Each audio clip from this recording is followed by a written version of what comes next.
What's going on, y'all? It's your boy Chin here again today from the Nothing But Facts podcast. I hope you guys are having a wonderful day. I hope you guys watched my video talking about our week 5 reactions. Today, we're going to break down my Heisman Trophy award list, and we're going to break down some really interesting games going into week 6. Week 5 brought us some really good football, and I think week 6, while, not a lot of, high marquee games, there's still some solid football games I think that are really interesting that we're going to talk about today.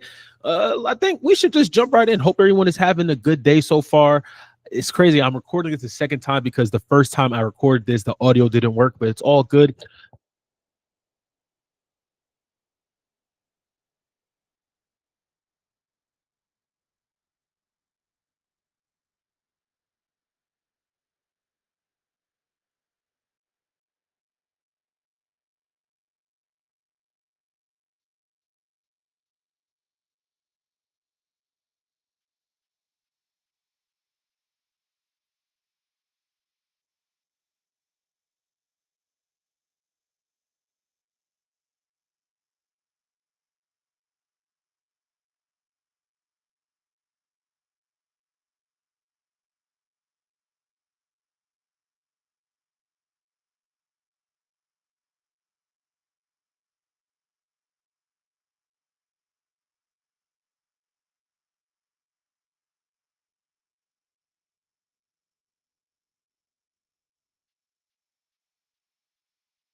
Playing out of his mind. Ty Simpson. Ty Simpson is unbelievably putting his name in that Heisman conversation. Everyone put Alabama out of the water. He said, oh, they can't win the big game. They lost Florida State on the road. They're looking a little bit sloppy. Ty Simpson has put together 4 games that are really, really impressive. First did it against University of Louisiana. Then he did it against Wisconsin. He did it. He followed it up with a great win against Georgia. And I know they played someone else in that mix. I can't really think about it right now, but Ty Simpson has been balling. He's the hottest quarterback right now in college football. No doubt about it. I think him, Nick Sheridan, Ryan Grubb, Jamarcus Shepard, their wide receivers coach, and of course, Kalen DeBoer, they have a great plan going. And I think this offense it's unfair what they're doing right now. Fernando Mendoza, my guy, this guy's a dog. He is him, Dante Moore, Ty Simpson, 1, 2, 3, ABC, whatever. However you feel like when you wake up tomorrow, you can rank those guys right now, 1, 2, 3, however you feel like it. I think Fernando Mendoza 100% deserves to be in that Heisman conversation, right? They've blown out 4 teams, went on the road last week against Iowa, got it done. Kinnick Stadium is not an easy place to play. You found a way and got it done. They have another test. They have 2 more tests, right? They go on the road against Oregon, and they get Penn State. You know, those 2 games for Heisman voters, for fans, for watchers, whatever the case may be, those games are going to be imperative into making a case for Fernando Mendoza into being a Heisman finalist. I think he has all the tool sets, everything. Him, Omar Cooper, Sage Surratt, RJ Hemby in the backfield, that offensive line that's rebuilt. This Indiana team's for real now. This Indiana team, they could definitely make some noise. We'll see what happens. And Joey Aguilar, it's a long shot, still a long shot. But I think Dante Moore, Fernando Mendoza, Ty Simpson right now, Carson Beck, if he has a big game on Saturday, I think those guys are certainly, we should see some of those guys in New York in December. We'll see what happens. Still a lot of football to be played. Get some water. I don't think the Big 12 is getting enough credit. I think it's a really deep conference. I think it's a conference that is balanced, has a lot of parity, really good teams, and no one gives it any credit. This is a prime example of that. This is an Iowa State team going on the road against Cincinnati. Cincinnati is coming off a major win last week. They beat Kansas on the road. And Brendan Sorsby is undoubtedly one of the hottest quarterbacks in college football. This guy is playing like his head is on fire. Top 10 in QBR. He's 6th in the country in QBR. 1 interceptions, 10 touchdowns. Their only loss was against Nebraska. They lost by 3 points. So this team could have easily been undefeated going 4-0, 4-0, 5-0, you know, in Big 12 play. No one is talking about this game. This is major, major Big 12 implications. Because remember, the Big 12 doesn't have divisions. The Big 12 is the top 2 teams at the end of the day. When the dust settles, A and B, y'all gonna duke it out for the championship. That's how the Big 12 works. So if you're Iowa State, what they've done so far this year, they've been a solid football team, right? Rocco Becht, their quarterback, he's been solid. How he's been throwing the football. Carson Hansen is a major reason into their production on the, you know, running the football. Abu Sama too as well. So if you're Iowa State, you're looking at this game really, really. This has to be the most important game thus far in your season, right? You had your Big 12 opener against Kansas in Ireland. You took care of business, right? You had a game at home against Arizona last week. You handled Arizona. Now you're going into Cincinnati, a team that is trending in the right direction. I have to be honest. I was very, very critical of Scott Satterfield at Cincinnati. I didn't think he was good enough to lead Cincinnati to whatever, Big 12 championship rank, whatever. However, whatever listmiths or whatever grade you're going to grade Cincinnati on, I didn't think he was the guy to get Cincinnati there. But, I mean, it's still early. It's only 3-1. But beating Kansas last week on the road was impressive. I watched that game. Impressive game. They couldn't stop Emmanuel Henderson. They couldn't stop him. But you get Iowa State at home. I mean, you got one of the hottest quarterbacks in the country in Brendan Sorsby. This should be an interesting game. This should be an interesting game. And I think Cincinnati should win this game. I think Cincinnati, for what it's worth, They are a really solid football team, complimentary, and I think they're going to beat Iowa State. And I wouldn't be shocked, but of course, Matt Campbell is one of those most underrated coaches in college football. Okay, he always has his teams ready to go. That's one reason why I respect him so much is he's one of the best in the business at being prepared, getting his guys ready to go, all of those things. So I love it. I love this matchup. I think I'm going to be tuned into this game, ESPN2, 11 a.m. Central Time. So we'll see what happens. Cincinnati, Iowa State. I think Cincinnati could find a way to get it done. We'll see. Did I go back? I feel like I went through that really quick. Moving on, we have in the ACC, we have a great matchup in the ACC. Again, just blasphemy how this game isn't on ESPN or ABC. Virginia, 4-1, ranked for the first time, I think, since Bryce Perkins was there or Bronco Mendenhall when they played in the Orange Bowl. It's been a long time since Virginia's been ranked. It's been a long time. And they're going into the Ville. They're going into I don't know if it's still called Papa John Stadium. I don't think so. But they're going into the Ville. And Louisville is 4-0, 1-0 in conference play. And they're at home. They're at home. Right? Virginia, we have a lot of questions about Virginia, right? They had a big win against Florida State. We know that, but there's still a lot of questions about can they sustain that success, right? You're undefeated in conference play so far, right? You beat NC State, no problem. You beat Florida State, no problem. Now, how do you handle that success that you have so far? Oh, it's called, L&N Federal Credit Union Stadium. Sorry, Louisville fans. L&N Federal Credit Union Stadium. That's the name of where Louisville plays. So how do they deal with this success, right? Tony Elliott, there's been a lot of questions about even is he the right guy for the job at Virginia? He's dealt with a lot of adversity. And it seems like he's getting his team into the light. This is the most experienced offensive line in the country at Virginia. They have the most starts, the most combined starts in the country at Virginia. So this is a major game. This is a major game for both teams. If you're Virginia, you could easily be 3-0 in conference play. If you're Louisville, you could go 5-0 and 2-0 in conference play. These are two things that are really important. I'm going to talk about some key players. I think Jamari Taylor for Virginia, this guy's a beast, man. 5.3 yards a carry, 7 touchdowns. He is a major reason into why Virginia is 4-1. Okay, Jamari Taylor is a major. He's a baller.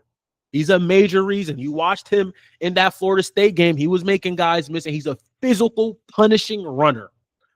And I don't know if Louisville has faced the running back like that. They faced a guy like Jamari Taylor. And on the other hand, for Louisville, you got my guy Isaac Brown, who is just a demon. This guy just runs the ball with he's mad at somebody. He's just disgusting. 8.1 yards a carry for Isaac Brown. So I'm interested to see, for Tony Elliott, right? This newfound success. You got the national attention, right? You beat your top 10 team. You coming in on the road against Louisville. How do you respond? Because that's important in college football. How do you respond? What are you going to do to respond? How are you going to do anything differently? Are you going to do the same things? Are you going to go overboard? We want to see how this Virginia team responds. I'm interested. I'll be watching this game, 2:30 Central Time. I'll be tuned in right after this Iowa State game. I'll be tuned in. But I also want to talk about Miller Moss. I've been a little bit disappointed with his play. The interceptions are a concern. This is a guy I thought going into the season when he came in from USC and just looking at what Jeff Brom does at Louisville with his quarterbacks, I thought Miller Moss, I'm like, hey, okay, Jeff Brom is pretty successful with transfer quarterbacks. Miller Moss was a guy that started in Lincoln Riley's system. Hey, we'll see what happens. But it hasn't looked, the operation hasn't looked clean, right? That's the term we're hearing a lot now in football. The operation is not looking clean. He has 3 interceptions. But Virginia's pass defense is, top 70 in college football. So, hey, this might be an opening party for Miller Moss. This might be an opportunity for Miller Moss to, show why he was a really good quarterback at USC. So we'll see what happens. And of course, Chandler Morris too. Chandler Morris is a guy, coming in from North Texas last year. This guy's a baller now. He had a couple of interceptions last week against Florida State, some turnovers, but he's a top 10 guy in QBR. So he's dual threat, can throw it all over the field. So we'll see what happens. This is going to be a great matchup. 2 ACC teams for conference play. We'll see what happens. Need another water break. Moving right along, we have a very interesting game. We have a very interesting game in the Big Ten. We have the Washington Huskies going on the road against Maryland. Maryland is undefeated, right? There's been so many questions about Maryland. Why did they join the Big Ten? Is Mike Locksley the right head coach? This, that, and the third. This team is they're an interesting group now. This quarterback, Malik Washington, he is an interesting guy. He's an interesting guy. 6'5", 230, Glen Burnie, Maryland. He can throw the football out of the stadium. He has that type of arm power. He has that type of ability. He can throw it any which way and anyhow needed. So, if you're Washington, you're coming off a loss against Ohio State. Close. The scoreboard, technically doesn't say it was close, but you guys played a hard game, emotionally charged game. Now you go across the country and you're playing Maryland at 11:30 a.m. 12:30 p.m. I guess Pacific. Is early. Let's just call it early. It's early. How do you respond, right? I'm seeing something interesting this week. We're in that week 5 where you're going to see some teams who had losses, and you're going to see some teams who might be teetering in the wrong direction, or, like a Penn State. You want to see how you respond. What are you made of? Do you have that to get it done? That's just what the question is, I think, in college football this year. How do you respond? I want to see how Washington responds, because this is an interesting group. Damon Williams is a good quarterback. Jonah Coleman is a physical back, big-bodied running back, punishing runner. Denzel Boston on the outside. So I want to see what happens. Shalik Knox is a problem. Shalik Knox this dude is a problem. He's a problem. He leads Maryland in touchdowns, and he leads them in yards per catch, almost 20 yards per catch. Shalik Knox. So, right, like I said, there's a lot of factors out here going across the country or going against Maryland, right? And the question also is for Mike Locksley. He does not have a signature win, I don't think, at Maryland. I can't think of him having a signature win. I can't. I think they beat Penn State once. But outside of that, who has Maryland beat? I've been on the Maryland camp. I think I was on Maryland's campus last year. Unbelievable campus. It's beautiful, beautiful, beautiful campus. But it's like, you should be better. You should be better than that. So this is a great game, I think, for both teams, right? Maryland 4-0. No one's really talking about them. You get Washington coming across the country in your building. And again, for Maryland, if you win this game, look at how your schedule sets up for you. You get Nebraska at home. You get Indiana at home. You get Michigan and Michigan State at home. So who knows? If Michigan wins this, they're 5-0. They get Nebraska at home, 6-0. At Maryland, at UCLA, 7-0. We'll see what happens. We might have undefeated Maryland versus undefeated Indiana. Who knows? It's college football in 2025. We'll see what happens. But I think this is going to be a great matchup. Maryland, Washington going on the road, cross country against Maryland. We'll see what happens. I need you to put on your time What is that thing called? Put on your goggles where we can go back in time. Just put it on real quick. Let's go back to August 1st. Boom. August 1st, 30 days before the season starts. Boom. We were sold on this matchup. We were sold on Texas versus Florida. On August 1st, this was a top 10 matchup. This was a match made in heaven. Billy Napier at home.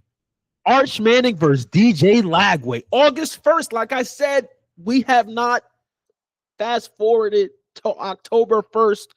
I need you to go back to August 1st and ask yourself this question. Did you think in a million years? Did you think in 100 million years? Did you think in 1 billion years?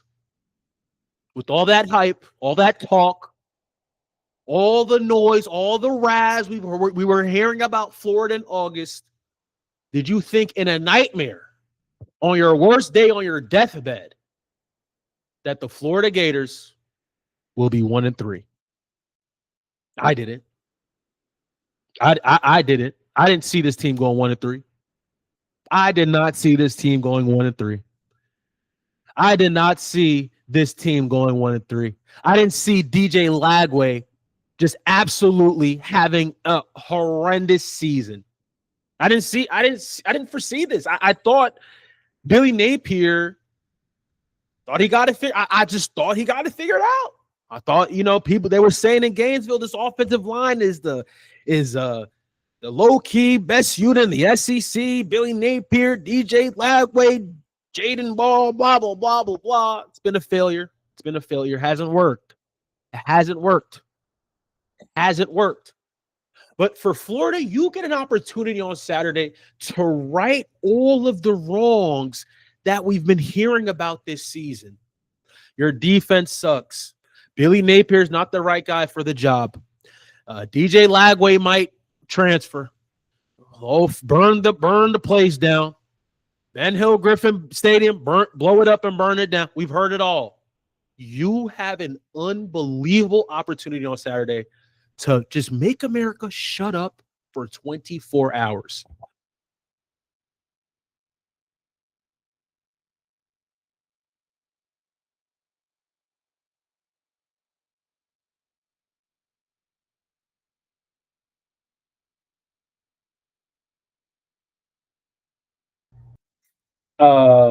Sorry. I haven't been in the locker room at Florida, but I know that they are ready for this game. Right? All the talk about Florida, all the noise about them being trash, their defense, this and that. You have an opportunity on Saturday to right your wrongs against Texas. This is your Super Bowl if you're Florida. This is your college football playoff if you're Florida. Because there's no lower you can go if you're Billy Napier. This is the lowest you're going, right? I don't know how much worse you can go if you're Florida. Because I didn't think on my deathbed, in a nightmare, Freddy Krueger and Jason Myers chasing me, I didn't think that Florida would be 1-3 this year. I didn't think so. I just thought that they had it figured out. This FPI predictor, this matchup predictor by ESPN, I think is false. I think this game is going to be absolutely disgusting. I think this is going to be a slugfest. I think this is going to be first one to 27, 28.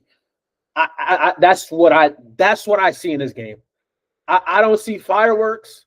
I don't see 45-yard plays. I don't see explosive plays.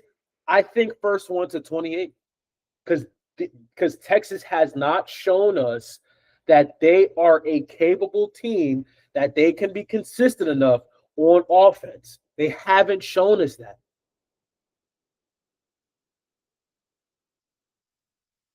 Arch Manning hasn't shown us that.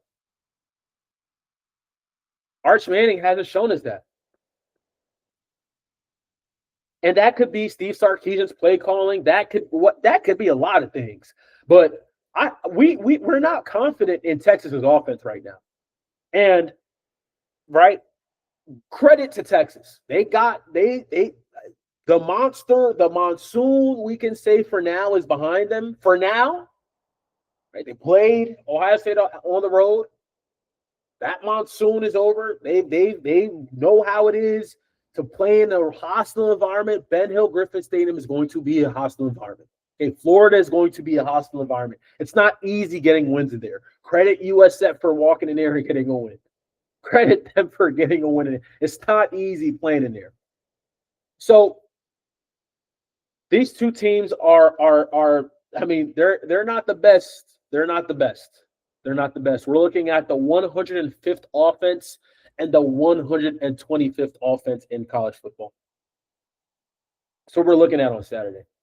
Right? We were this summer we were sold on this being a prime time matchup. I thought this game was going to be, on ESPN 7:30 with Chris Fowler and them on a call. That's what I thought. That's what I thought.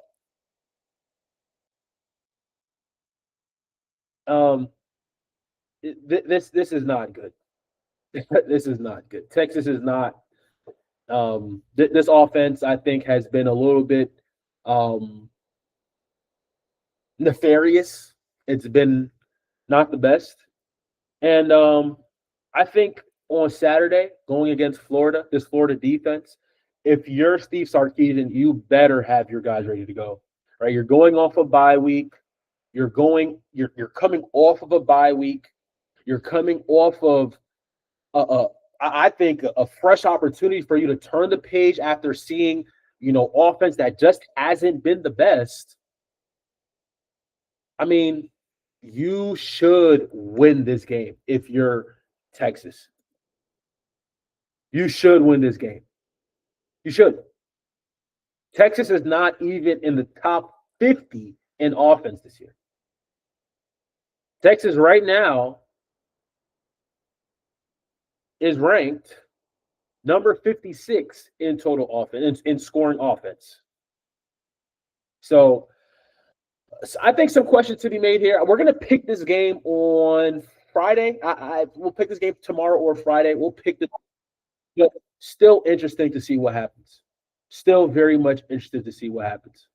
Still very much interested to see what happens. This is an unbelievable test for both teams, but I think this is more of a question test for Texas, right? We don't know what this Texas team is. We're still asking questions about Arch Manning, Parker Livingstone, Quintavion Wiesner, CJ. What we have questions. This Texas defense, have they been tested? Has Texas defense been tested? So we'll see, but I don't think this is a game for Florida. If you're trying to, I heard DJ Lagway, he was really optimistic this week. He was saying, our offense is going to pop, and if this is, and watch out when it does. I don't think this is the game for your offense to pop, brother. I don't think that's happening against Texas. Pete Kwiatkowski is one of the best defensive minds in the country, and trust me, brother. After struggling the way you're struggling, after seeing how you're struggling with the 5 touchdowns and the 6 interceptions, I don't know, brother. I don't see it happening. I think this Texas defense is legit. I think this Texas defense is scary. And if you're looking for an explosive game, I don't know if you can count against Texas. But we'll see what happens. Keep liking, keep watching, keep sharing, subscribe, like. Love you guys. God bless. Peace.